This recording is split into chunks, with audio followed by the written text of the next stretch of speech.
Esse vídeo é para você que quer entender de uma vez por todas o que analisar para escalar no Fantasy. E hoje a gente vai falar principalmente do Fantasy do Rei do Pitaco. O Cartola é bem parecido, mas a gente vai focar no Rei do Pitaco para a gente entender em um Fantasy exatamente como são as pontuações. No outro você vai ver que vai ser uma pequena adaptação, porque são poucos scouts diferentes. Scouts são essas características ali que geram pontos. Fala, mitos e mitas!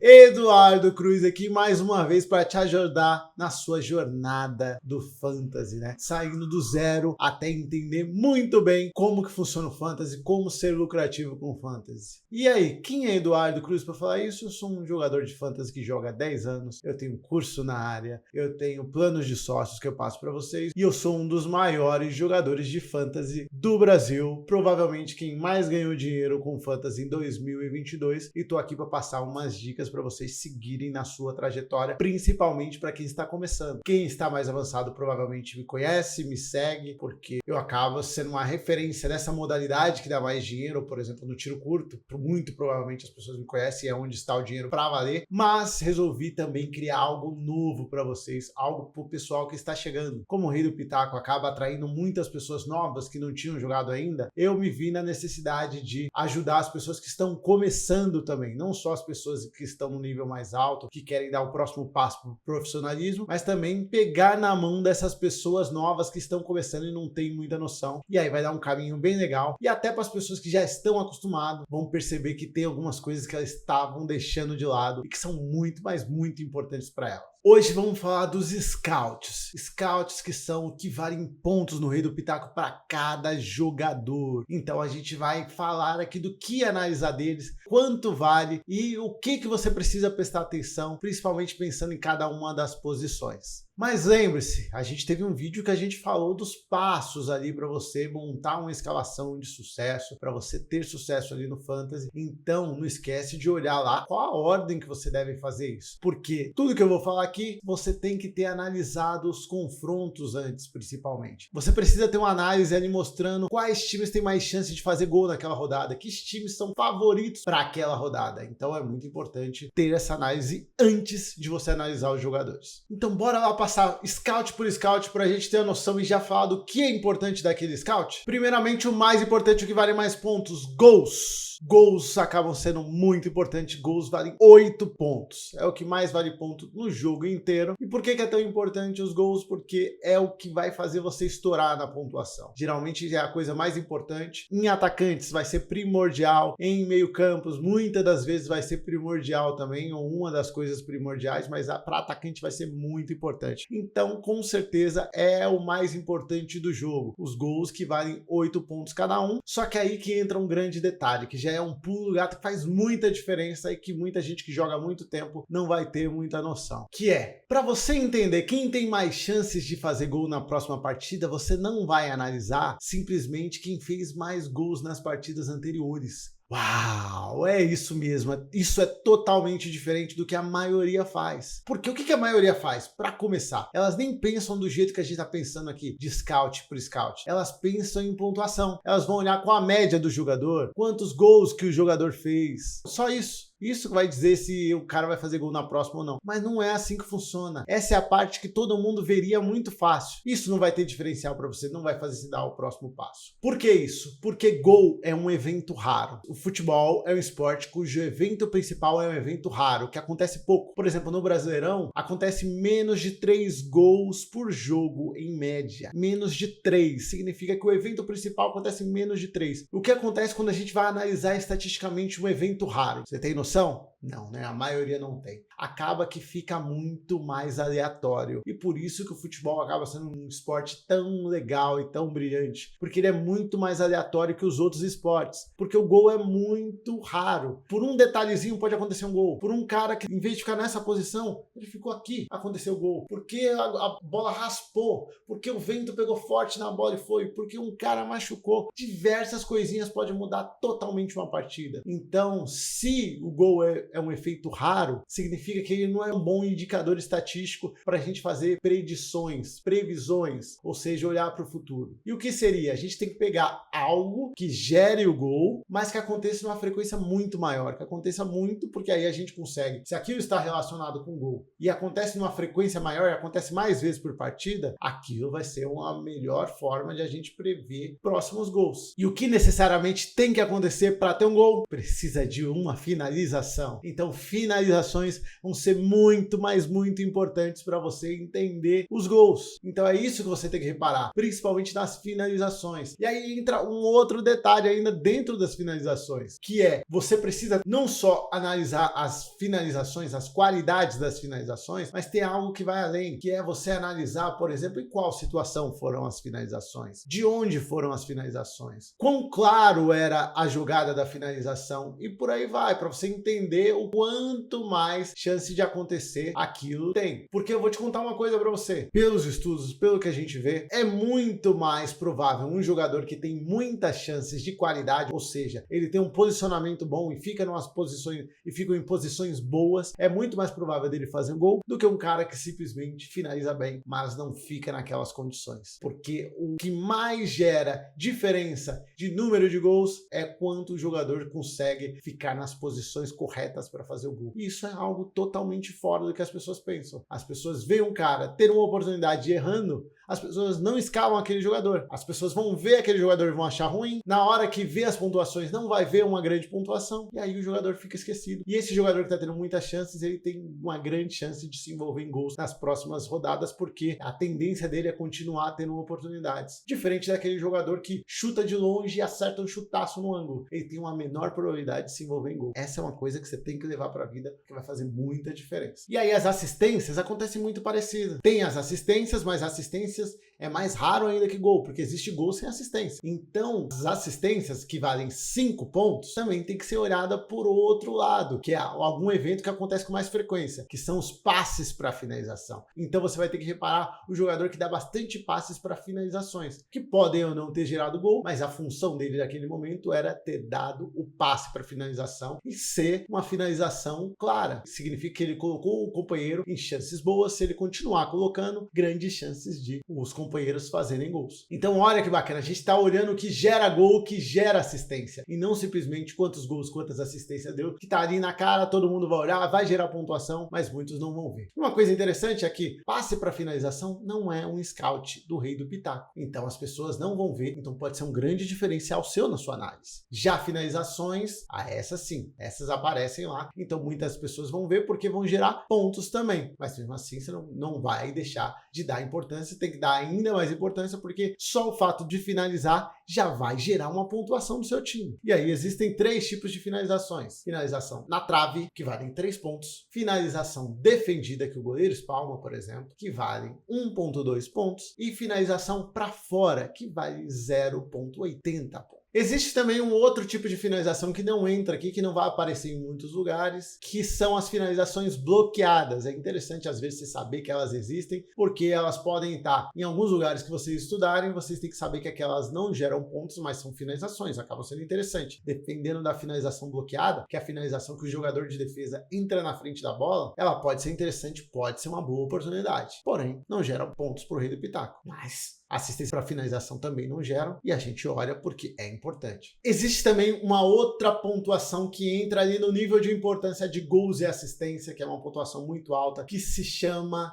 saldo de gol, o famoso SG. É um nome estranho, né? Ou seja, o time não tomou gol. Em inglês a gente chama de clean sheet. Basicamente, quando um jogador de defesa, quais jogadores de defesa? Lateral, zagueiro, goleiro. Lembrando que eles têm que estar registrados como essas posições. Quando eles não tomam um gol, nenhum gol na partida, ou seja, o time dele não toma durante toda a partida, independente de quantos minutos ele jogou, tem que ter jogado pelo menos 1 minuto, eles ganham 5 pontos. Então é uma característica muito importante para defensor. É a primeira característica que você tem que olhar pensando na escalação de cada um dos defensores. A gente falou várias características ofensivas e entra agora essa que é a mais importante para os jogadores de defesa. Quais mais características de defesa são importantes? Então vamos lá. Só que antes de falar de scout mesmo, eu quero falar de um conceito que vai agrupar diversas características, até algumas que a gente já falou há poucos instantes, que é o conceito de média básica. O que seria a média básica? Média básica ou pontuação básica do jogador naquele jogo nada mais é do que a pontuação sem os scouts mais relevantes do jogo, que foram os 3 principais que a gente falou aqui, né? Gol, assistência e não tomar gol. Tirando esses 3, tá? Pode tirar outros também, por exemplo, cartão vermelho, alguns maiores que eu vou explicar agora, mas o mais importante é isso que você tem que lembrar. Tirando gol, assistência e o bônus de SG. Tirando esses 3, isso é a média básica. Por que é tão interessante a média básica? Porque a média básica ela é um conjunto de diversos scouts que juntos dão uma pontuação, e essa pontuação é baseada em várias coisas que não são eventos raros. Como não são eventos raros, a gente consegue ter mais previsão. Então é mais fácil você entender qual jogador vai ter uma pontuação básica interessante na rodada do que o jogador que vai fazer gol, porque por muito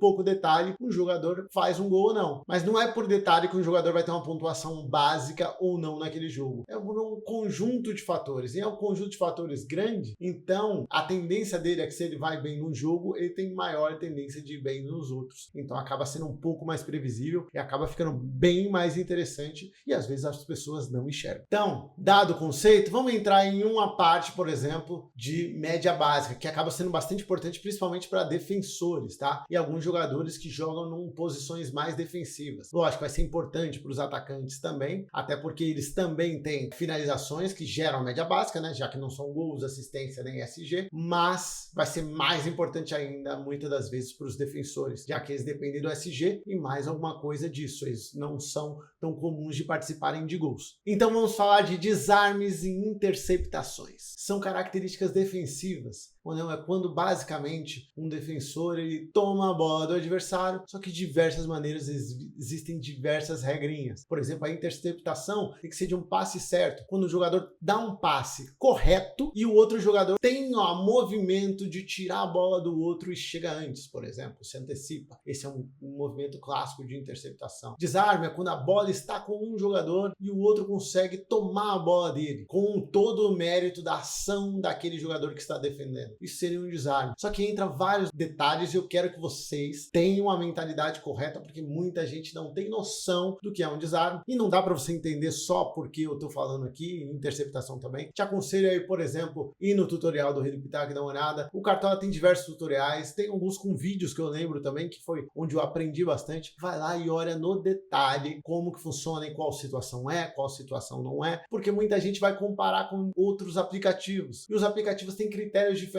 Uns consideram os desarmes errados também, que no Rei do Pitaco não vai considerar. Uns consideram quando a bola fica com o adversário. No Rei do Pitaco, o jogador que fez o desarme, ele tem que continuar com a bola, ou a bola ir para fora do jogo para ser desarme. Se voltar para o time adversário, não conta. E aí tem diversos detalhes, né? E muita gente fica reclamando, sem saber exatamente o que é. Não seja essas pessoas que reclamam sem entender de verdade como funciona. Porque não é fácil. Eu admito, não é fácil. Por isso que eu só posso reclamar, eu só posso entender quando tá faltando e quando eu posso ir lá e solicitar para o Rei do Pitaco uma determinada revisão, se eu souber exatamente quais situações são desarme. Então eu tenho que ir lá estudar, entender o que é, o que não é. Aí com um pouquinho de treinamento a gente vai pegando as manhas do que é desarme, o que não é desarme, o que é interceptação, o que não é interceptação. E isso vai ser muito importante para defensores. Laterais são muito interessantes nisso. Meio-campistas, principalmente os mais defensivos, vão conseguir uma pontuação legal com isso. E o que é interessante aí? Você analisar algumas características. Por exemplo, quais jogadores que conquistam bastante desarmes, quais times que cedem desarmes, principalmente para jogadores que jogam naquela posição ali. Então você está colocando um lateral direito, como que cedeu o time adversário desarmes ali para o lateral direito nos últimos jogos? Como que foi? Mas aí ainda entra mais no detalhe que dá para ir, que aí tem uns detalhezinhos, né? Sempre tem muito mais detalhes do que eu tô falando aqui, porque eu tô passando o básico para vocês primeiro. Mas aí você vai chegar no nível de analisar qual jogador que joga na posição que tá aquele lateral direito ali. Qual a característica dele? Ele costuma perder bastante bola ali? Ele costuma tentar o drible e perder a bola? Então você vai no detalhe e consegue interpretar quais jogadores têm mais chance de fazer desarme nas próximas partidas. Só dando um exemplo de como tem muito mais para se estudar, eu tô te dando o básico, aquele empurrão para você saber, opa, isso existe, preciso ir atrás e olhar no detalhe. Não é à toa que eu tô falando tudo isso gratuitamente aqui, mas eu tenho noção que, por exemplo, eu tenho o meu curso chamado LFG, e aí no meu curso LFG eu explico detalhe do detalhe, porque aí são muitas muitas e muitas horas de aula para explicar para vocês no detalhe o que vocês devem fazer para se tornar profissionais nesse jogo. E eu tenho que falar para você quanto vale cada uma dessas pontuações, né? Desarme vale 1,50, 1,5 e as interceptações valem 1 ponto, viu? Desarme acontece numa maior frequência, então fica mais ligado nos desarmes principalmente. Mas reparei agora, só tô falando de coisa boa, né? Só ponto positivo. E os pontos negativos? Um jogador que faz bastante desarmes, por exemplo, ele pode fazer bastante faltas também e acabar sendo penalizado. Cada falta você perde meio ponto.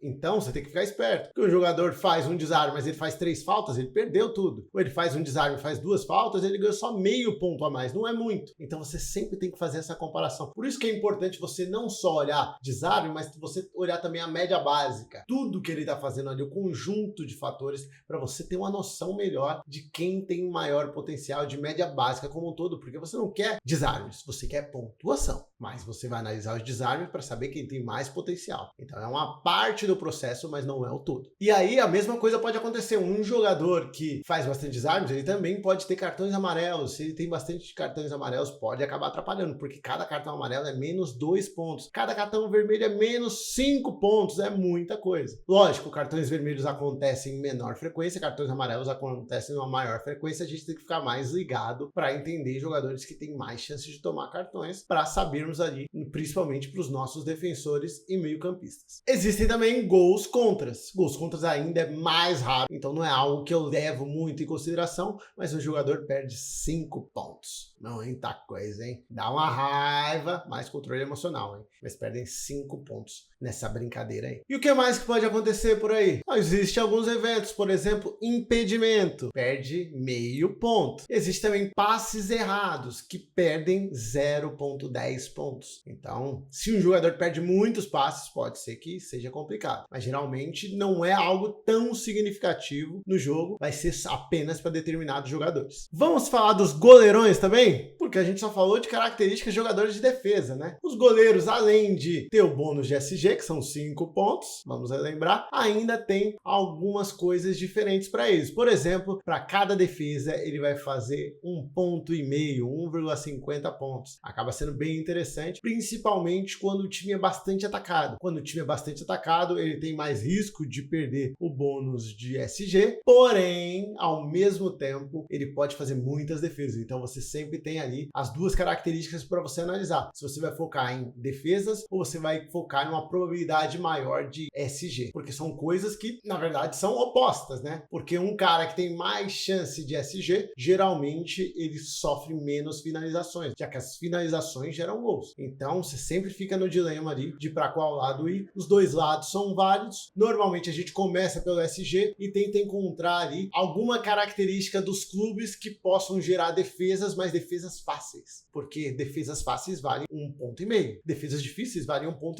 Então você quer que o seu goleiro tenha um monte de defesas fáceis para conseguir uma pontuação legal. Vou dar um exemplo. Às vezes um time vai jogar contra outro que finaliza muito de longe. Interessante. Se ele não finalizar muito de perto, são defesas mais fáceis, que vai gerar ponto e não necessariamente ocorrer uma grande chance de perder o SG. E outra coisa muito importante que gera uma pontuação bem legal é defesa de pênalti para o goleiro. Defesa de pênalti para o goleiro pode ser bem interessante, porque gera 7 pontos para o goleiro. É quase um gol. É uma baita pontuação. Então é algo para a gente ficar esperto aí, porque uma pontuação de 7 pontos seria bem interessante. Lógico, tem um problema. É muito difícil de prever, né? Muito difícil você prever que um goleiro vai pegar um pênalti. Até porque a probabilidade de pegar um pênalti, na média, é em torno de 25% do jogador errar, sendo que pode ser para fora também. Então a probabilidade de um goleiro pegar ainda menos que 25% em média, tá? Então não é algo para se contar muito. E o jogador que perdeu o pênalti? Não falamos sobre isso, né? O jogador que perdeu o pênalti, ele perde 4 pontos. 4 pontos também. Então, ao mesmo tempo que é interessante você pegar jogadores que batam pênalti, sabe que tem esse risco também. Eu acho que vale a pena correr. Como eu falei, na média um jogador faz em 75% das vezes o gol de pênalti. Então, acho que vale a pena correr esse risco, porque geraria uma pontuação muito interessante interessante. Um gol é a maior pontuação do jogo, então vale a pena correr o risco dele perder. E a gente nunca sabe quando vai perder mesmo, então bora pra frente, bora escalar batedor de pênalti sim. E a última coisa, nem tudo é uma maravilha pros goleirões, tá? Nem tudo é uma maravilha, a gente só falou de coisa boa pros goleiros, mas pra cada gol sofrido, um goleiro perde 2 pontos. Então tem esse lado negativo lá na nossa análise, viu? Que a gente tava analisando SG, defesas, tem um lado ainda que um goleiro que vai ser bombardeado, ele pode fazer muitas defesas, mas ele pode sofrer muitos gols. Sofrendo muitos gols, para cada gol sofrido ele perde 2 pontos. Isso pode prejudicar bastante. Então é mais uma coisa pra gente pôr na análise do goleiro aí e ficar na dúvida. Vou no SG, mais provável, ou vou no cara potencial de defesas? O ideal é focar um pouco mais no SG, mas tentar encontrar aquele diferencialzinho que vai fazer o goleiro também ter algumas defesas de preferências mais fáceis. E é isso, pessoal. Espero que vocês tenham gostado. Eu dei uma visualização geral dos scouts, que são as características principais que a gente vai analisar dos jogadores ali, mas para isso você tem que ter noção de como que tende a ser o jogo. Para isso você tem que analisar como tende a ser o campeonato e por aí vai, lembrando aquele vídeo dos passos lá que são muito importantes pra gente. Espero que vocês tenham gostado e se quiserem, por favor, comente aqui, além de dar o like, né, e compartilhar com os amigos, porque a gente tem que compartilhar o conhecimento. Espero que vocês tenham gostado. Comenta pra mim e bora pra próxima!